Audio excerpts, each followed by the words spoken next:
All right, so this is going to be a review of A Madea Homecoming. It's the newest Madea movie on Netflix. I don't care for Tyler Perry. I haven't for a really long time, I'd say. I give pretty much all of his movies negative reviews, but this might be something different. You never know. Maybe he finally won me over. So, in this movie, the plot, which there really isn't one, there's a character named Tim, played by Brandon Black. He's graduating college, and so Medea and the rest of the family, because he's related to her in some way, because everybody's related to her. There's always a new relative or group of relatives, always, I guess. So the relatives, they're all meeting up at Medea's house, and they're gonna, I guess, celebrate it over like multiple days, I guess, before the actual graduation. And he's valedictorian and everything like that. I think he's going to law school. But he has a secret that he has to reveal to the family. Also, he has the friend slash roommate, Davi, played by Isha Blacker. He's also going there with them, and he's going to meet the family and things like that. And he's, supporting him, revealing what he has to reveal to his family. And Tim's father, who nobody likes, is also coming to the house to celebrate the graduation, and so that causes kind of an issue. The father was, I guess, horrible to Tim and his mother, Laura, played by Gabrielle Dennis. So that also causes some things, and there's something to be revealed with him also, and there's something to be revealed with the mom as well. So there really isn't a plot, really. His movies have gotten lazier and lazier as we've gone on. Like, I've tried to give him somewhat of a pass on certain things, like A Fall from Grace is terrible, but I'm like, whatever. I won't give it my lowest rating, I guess, because at least it's on Netflix. This one's not getting away with that. But positives. Um, there are certain political jokes or political statements in this that are terrible, and they don't even need to be here. Tyler Perry, you can't write, so I don't know why you're involving them. But there's some parts of it that are kind of funny. Like Joe, he's comes out like with a Black Lives Matter shirt, and he's all dressed up and everything like that. And that visual was kind of funny to me. Also, Mr. Brown's there. He's not nearly as funny as he was at a certain time. His shtick is getting old, along with Medea's. But he keeps, showing up in these different outfits. He shows up to the graduation in an outfit covered in cactuses. It's just so out there and random, and that's kind of what the character is. So that was kind of funny. And there's also this part where Medea goes, into her past and tells a story, and it has to do with Rosa Parks. That she's actually the reason why Rosa Parks wouldn't get off that bus because she was about to beat her ass over something, right? I actually thought that was kind of funny. That's probably the most thought process he put into anything he wrote in this movie. Like I said, this is not good. It was obnoxious. It was getting on my nerves. Medea's shtick is old. Mr. Brown's shtick is old. The movie starts off with Mr. Brown setting himself on fire. It's the worst and fakest fire effects you could see. The movie is shot really flat and boring, and there's no time put into the way it's shot at all. So it feels like almost like a Medea family funeral, but it's a little bit. Looks a little bit more like a movie than that one did. That looked like a straight up sitcom, but the way this is shot, it really does feel like it's on like a stage, or like it's a sitcom really. There's certain parts of it that feel more cinematic, but most of it is shot so flat that it really does feel like you're watching a show.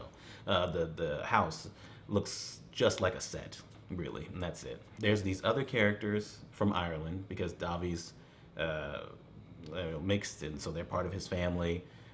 This character is gonna come back and I guess run a farm. Does he look like he's really coming back to run a fucking farm with cows? Like, no, it's a forced conflict.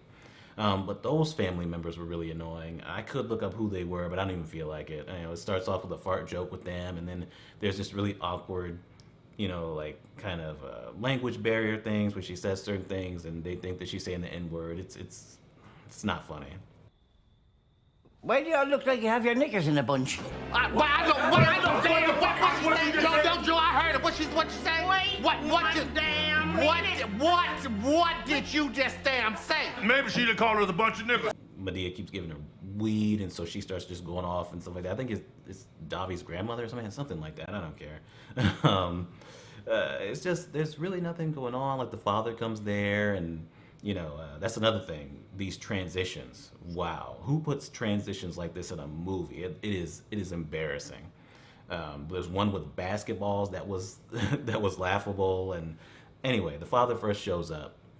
Somehow Joe, because they were at Red Lobster, somehow Joe comes in before everybody else and lets him in. He's just standing in the house, and they're like, "Hey, how'd you get in here?" I didn't understand that, right? Like, whatever.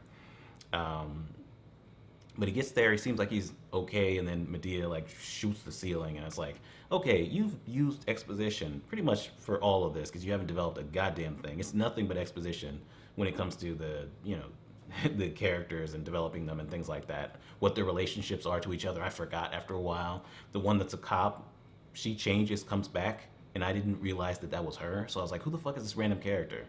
It's all over the place. There's too many characters in this, and everybody's related to Madea, like I said. I think I might be related to her at this point.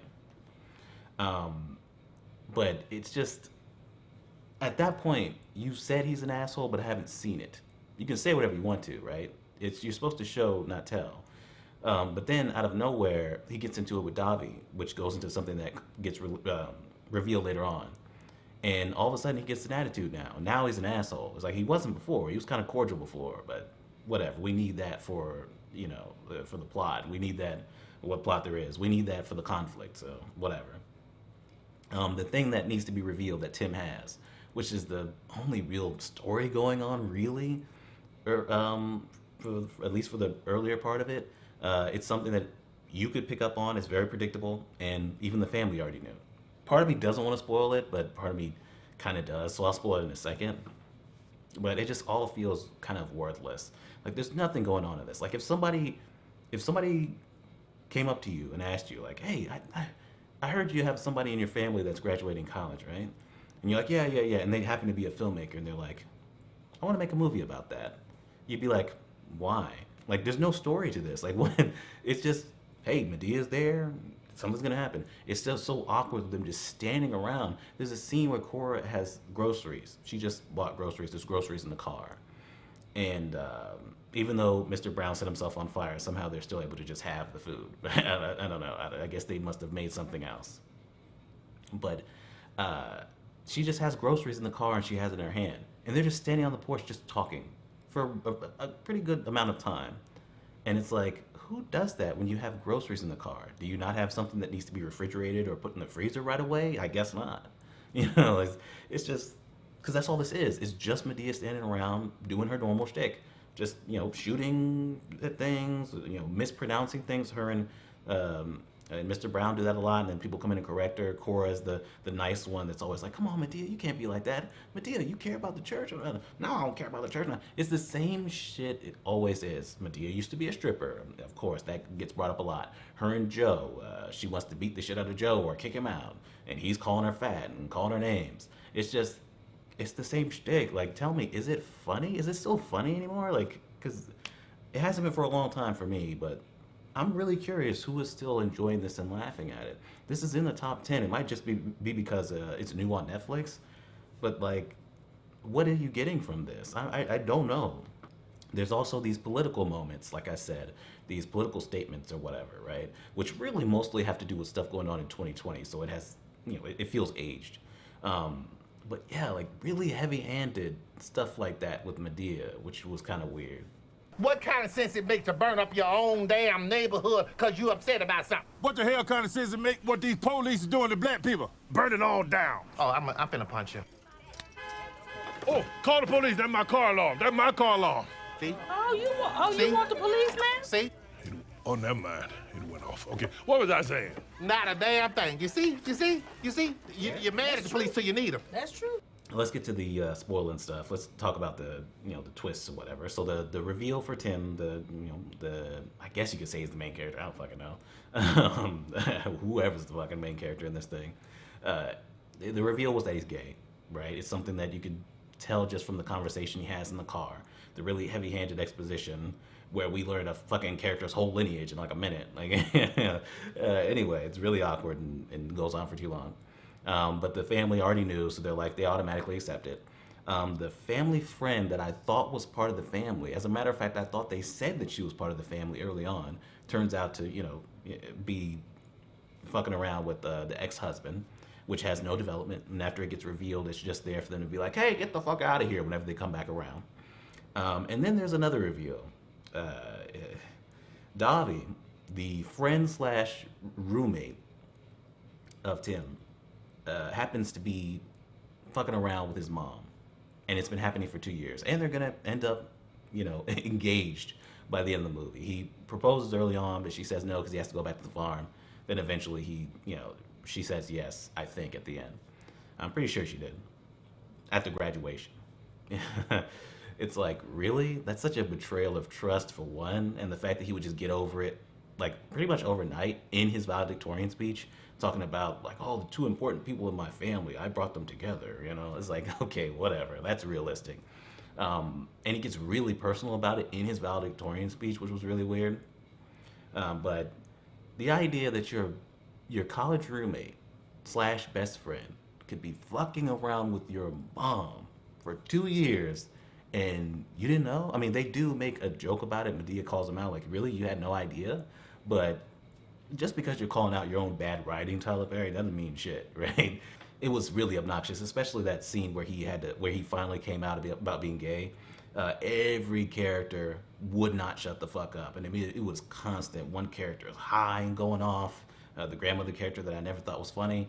The characters are constantly going. The dad is trying to fight Davi because Davi wants to fight him out of nowhere. That's what made it so predictable that he was fucking the mom, because why would he be trying to fight the ex-husband like that? Clearly that's what it was.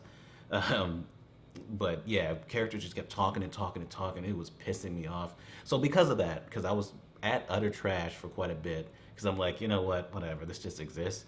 But I'm giving this complete shit. I mean, Tyler Perry consistently, most of the time, gets my lowest rating anyway. So we're I don't know, sticking with tradition at this point.